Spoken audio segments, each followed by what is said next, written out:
When the COVID virus hit the world for the first time in 2020, China opted for one of the most stringent policies to tackle the virus.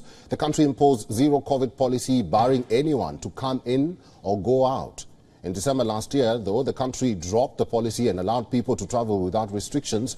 What followed was chaos. The hospitals were full of patients. The crematoriums were full of bodies. The healthcare system was on the verge of breakdown, but China did not impose the curbs back.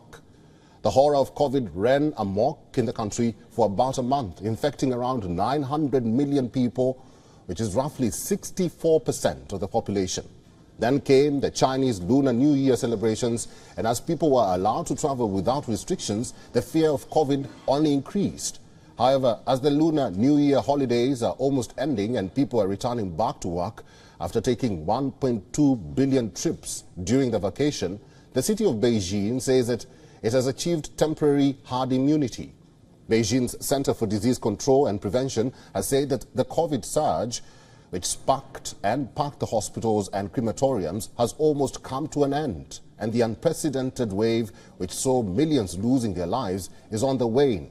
A report from the local media has also claimed that people seeking treatment for flu-like diseases at major Beijing hospitals fell by over 40% between January 23rd and 29th compared to the previous week. Beijing health officials, however, have said that the city would survey thousands of residents in February and March to find out how many citizens had antibodies against COVID to assess the state of COVID infection in the capital city.